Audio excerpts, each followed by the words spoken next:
Could the Indiana Pacers go after Daniel Gafford? What about Klay Thompson, D'Angelo Russell? Let's talk about all three of those guys on today's One More Thing of Locked On Mavs. This is Cooper Flagg, and you're listening to Locked On Mavs. I think that's a good question. Good morning, Isaac. You are Locked On Mavs, your daily Dallas Mavericks podcast. No one's dying. Part of the Locked On Podcast Network. Still can't leave you. Your team every day. I'm going to get a city like that. You are Locked On the Dallas Mavericks. This is one of your hosts, Isaac Harris, covering the Mavs for the last 10 years alongside my good friend, Nick Angstead. And today I'm talking about Shams' latest report. The other half of that, we've been talking about Anthony Davis, part of that with Shams' report, but he also mentioned Daniel Gafford, Klay Thompson, D'Angelo Russell. So I want to kind of unpack that. Jake Fisher had a Gafford Pacers little note in his latest information dump. And that's why we're just doing a quick one more thing about it. And of course, we'll have another show later on tonight as we get ready for some more Mavs basketball. It feels like they haven't played forever. And I get it. There's people out there that's like, hey, I want to talk about basketball. It's like, well, we don't really have any basketball to talk about right now. So until the Mavs play on Friday. And on top of that, the Mavericks keep on getting mentioned in the news right now with the NBA with rumors and trade stuff. And it's not just from random people. It is at the top of the game in the NBA news business and cycles with Shams Charania, the guy at the very top of ESPN. So Jake Fisher, well-respected reporter, and there's a lot of grumblings going on around locally and nationally with media and information and news and all the stuff. So, and of course, this is being recorded right after the Dereck Lively news, which Nick already dropped One More Thing on that, and was just such a bummer. Gosh, just such a bummer. But anyway, I want to talk about Daniel Gafford, Klay Thompson, D'Angelo Russell. These are veterans that we have assumed that the Mavericks will eventually put on the trading block and be listening to offers for before the deadline if they continue down the non-going for it route, and especially when you have veterans that other teams would want. And, you look at a guy like Daniel Gafford, who's 27 years old. They traded for Gafford when he was in Washington, that same kind of midseason trade cycle, which they get PJ Washington, they get Daniel Gafford, and they go on the finals run. It was amazing trades. You got to give Nico a lot of credit for those trades because those are great trades. And getting Gafford in here as this big-bodied pick and roll guy that can catch the lobs, that can block the shots, that can be the big body down low, was big for this team and still is big for this team. I mean, he's just 27. It's not like he's 32, he's 27, and he excelled with Luka Doncic in that pick and roll role, him and Lively together. And both of those guys having such a big role in that team that went to the finals, and kind of this back and forth, who's going to play what matchups. Lively played, a little bit more than him in the playoffs because Lively's just more quicker and agile and versatile on the defensive end. But Gafford played a huge role in this team. And so now it's kind of like, what do they do with Gafford? They gave him the extension this offseason or heading into the season, an extension that allowed them to still be able to trade him. And you have this big situation of Anthony Davis, who they could trade, Dereck Lively, who's out for the year, and then you have Daniel Gafford, who has been battling his own injury stuff this year, but it's not like a long-term injury, so expect him back here pretty soon.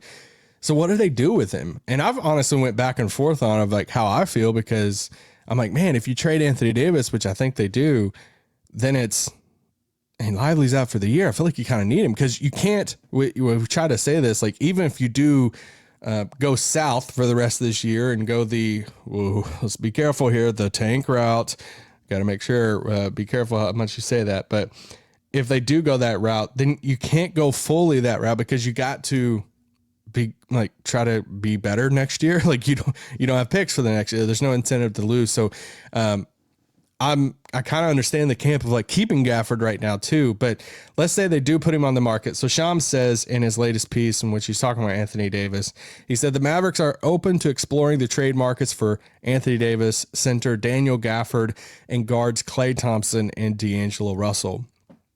Then I'll add on top of this, Jake Fisher's latest report a few days ago, or yesterday maybe. I think it was yesterday. On Mark Stein's Substack, Sideline, which you should already be subscribed to that.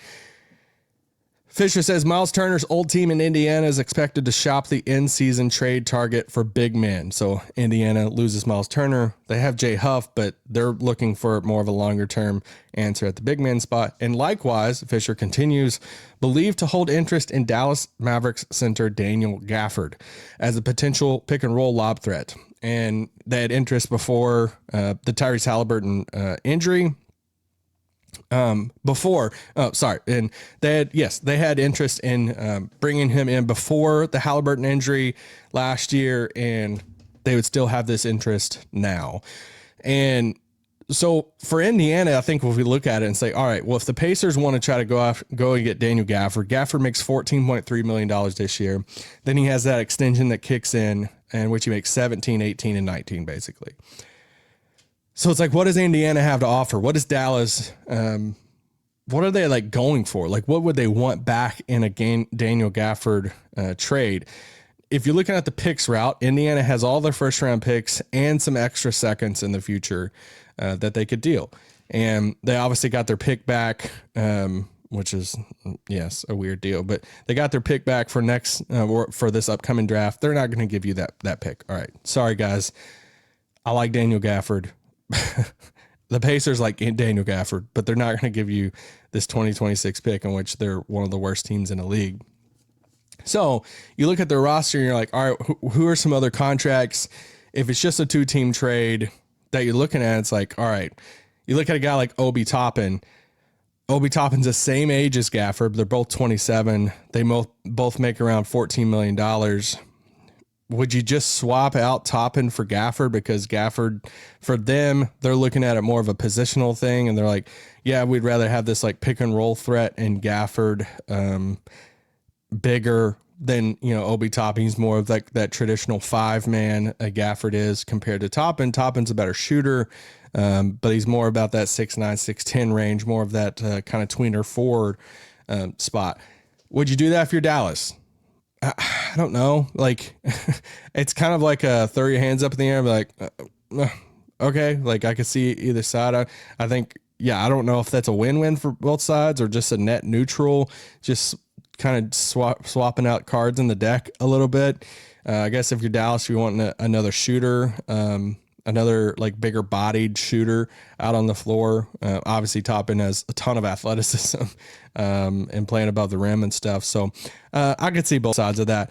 I mean, the guy that I wish they could get in a deal like this, that they just gave a 2-year extension to, if we're talking about an Aaron Nesmith in the trade, and it's like Nesmith and somebody else for Daniel Gafford, you have my ears perked up at this point. I like Nesmith. He is the 3-and-D type of guy. He is a type of guy that you bring him in the team and that's your point of attack defender. We've seen, you obviously seen, which we're kind of like scarred by this now, about bringing in a guy who goes like torched earth in the playoffs and hits a ton of threes, and now he's on the Mavericks. But Nesmith, I really like him as a player. He only makes $11 million this year, but he got that 2-year extension, so he's under contract for a handful of years here, and he's 26. I think it'd be great. You're like, hey, why would they give him up? They got their own like money stuff they got to figure out, because Matherin's about to be hit the restricted market. They got to figure out what they want to do with Ben Mathurin, and if they sign him, but they're also paying Siakam and Halliburton and Andrew Nembhard like $120 million combined. Now you're going to sign Mathurin on top of that. Like, they can't afford everybody. Dream scenario, you get Andrew Nembhard, pair him with his brother, but beyond pairing him with his brother, I love Andrew Nembhard. Like, I think he is absolutely amazing, and he would be great on this Mavs team. But I think Nembhard's too good to get for Daniel Gafford. Could be wrong. Please be wrong. Please be wrong, Isaac. But Nesmith would be great. TJ McConnell's 33, but he makes $10 million. I feel like we have our TJ McConnell at home at this point with Ryan Nembhard. So I kind of Mavs, I've been somewhat interested in him in the past, but I don't know. I like you have Ryan Nembhard. I think he does a lot of what TJ McConnell does. The two names I'm looking at too is like, hey, like what if we can't get a first out of it, but we can get one of the, like, they're like young flyers. Like what if it's Aaron Nesmith and Jarris Walker, or Aaron Nesmith and Isaiah Jackson? Isaiah Jackson's 24, Jarris Walker's 22. Yeah, I'm listening to that. But like, if you tell me like, hey, right now Shams drops a tweet, Mavericks are sending Daniel Gafford to Indiana for Aaron Nesmith and Jarris Walker, I'm like, sweet. That's a sweet type of move, right? Like you're getting a swing at Jarris Walker at 22, which I think his shot has improved so much. And then Indiana still keeps like their main core rotation intact. And then you're adding Daniel Gafford to that on top of that. So yeah, I could see something like that. Dallas gets younger in that deal because you're getting Nesmith at 26 and Walker at 22. Could it be like Obi Toppin and a first round pick? I don't know. It feels like too much for Gafford. Anyway, all that to say is there's some players in Indiana that I think would make sense in Dallas. There are some players in Indiana that I like, and they have picks available that I think would make sense for Dallas too. So I think that combination, I could definitely see an Indiana-Dallas conversation ongoing before the deadline. If the Mavericks decide to still shop Daniel Gafford in light of the Lively news or what happens with Anthony Davis. Let's take a quick break, and then we'll talk a little bit more about Klay and your favorite, D'Angelo Russell. This podcast is brought to you by our friends over at Game Time. Guys, Game Time has been some of our friends now for a while, especially with World Cup stuff coming up next year. I've been looking into these tickets already. Dallas, getting Argentina games, Japan games, an England game. Man, this is where Game Time's going to come in clutch with some World Cup tickets. It's the first time since 1994 that the World Cup is going to be back in North America. That's why the Game Time app is clutch, finally giving fans a real advantage when it comes to snagging seats. With Game Time, you can track price drops in real time, get alerts when great seats open, and buy tickets the moment they hit the app. It puts the power back in your hands and makes going to the World Cup realistic instead of impossible. Pick a game, tap a section, have your tickets locked in within minutes. No confusion. No hunting for fine print. Take the guesswork out of buying World Cup tickets and every match, concert, or event with Game Time. Download the Game Time app today. Create an account. Use the code LOCKEDONNBA for $20 off your first purchase. Terms apply. Again, download the app. Make an account. Use the code LOCKEDONNBA for $20 off. Swipe, tap, ticket. Go. Game Time. This podcast is also brought to you by our friends over at Quo. That's QUO. New year, new systems. And this is the time when a lot of us look into the messier parts of running a business and think there has to be a better way to run a business. And there is, because today's episode is brought to you by Quo. It's spelled QUO, the smarter way to run your business communications. If you're ready to make your workday smoother and keep customers connected without headaches, Quo makes upgrading your setup easier than ever. The AI summaries, call logging can feel like having an assistant. Keep tracking of every detail. It's surprisingly easy. You can work from your phone or your computer. Keep your existing number. Add teammates in minutes. This is already making it easier. Try Quo for free, plus 20% off your first 6 months. And when you go to quo.com/LockedOnNBA, that's QUO.com/LockedOnNBA. Quo, no missed calls, no missed customers. Shut it down! Let's go home! All right. Talk about the Mavs, talk about Sean's latest report, which a lot of it is about Anthony Davis, but he talks about Daniel Gafford, Klay Thompson, and D'Angelo Russell. Just finished talking about Daniel Gafford. Let's talk about Klay Thompson for a second, because like I said earlier in the Shams piece, he said the Mavericks are open to exploring the trade markets for AD, Daniel Gafford, and guards Klay Thompson, D'Angelo Russell. I also saw a TV hit in which he talked on ESPN, in which he talked about Klay Thompson and Dallas shopping him, in which he says, hey, Klay Thompson signed up to come to Dallas to play with Luka Doncic to be a contender. And he, at this point in his career, he wants to play for a contender. I do think that they shop the market for him. Obviously, Shams just said that, so Shams doesn't need confirming in that. That's one of my favorite things also is on Twitter or social media when like a guy like Shams tweets out something and then somebody that is not on Shams' level that's like, I can confirm Shams' report. It's like, thank you for confirming Shams' report. I needed that. For Klay, we know he's in his 30s. We know he's a Hall of Famer. He's one of the best shooters of all time. He started off the season, it was pretty tough. A lot of people are like, he's washed. And Ja Morant said he's a bum. Ja's still not playing yet. Klay's playing really well right now. And the past 3-4 weeks for Klay has been pretty good and showing you that Klay still has stuff in the tank and he provides spacing, his outside shooting, all the things with Klay. And I think some contenders will come calling. Like, I think you look at some teams that need some shooting and would love the chance to add a Klay Thompson to their team. Originally I was like, man, the Clippers, he would probably like to go back or go to LA, but the Clippers are not contenders. So then I'm just like looking at other teams and we've talked about Klay market before, what other teams could be interested. There's so many teams. I mean, he only makes $16 million. So there's a lot of different ways. I mean, we could spend the next 45 minutes going through a lot of different ways teams could do 2-for-1 for Klay or just straight up or three-way. Like there's so many different ways. So it's hard. It's so hard. It's a lot easier, I think, to predict the teams that would be interested in AD compared to the teams and pathways for Klay Thompson. But just initial quick looking around of like, hey, what teams I could see. Like you look at a team like Boston surprisingly probably going for it this year now. They're looking really good. They haven't got Tatum back, obviously. At some point, they'll get Tatum back, it looks like, this year. But they're playing really good. They have Kata at their big man spot, and it's like, dude, like he's playing good. Is there a world that Boston does Anthony Simons and a first-round pick for Gafford and Klay? And then they get their big in Daniel Gafford. They get a wing shooter in Klay Thompson to add to Hauser. I feel like there's somebody else on the wing that I'm forgetting that comes off the bench for them. Would they do that? Expiring contract, Simons comes off the bench for them. It feels like they're going to trade Simons at some point this year, and that's kind of like their trade piece.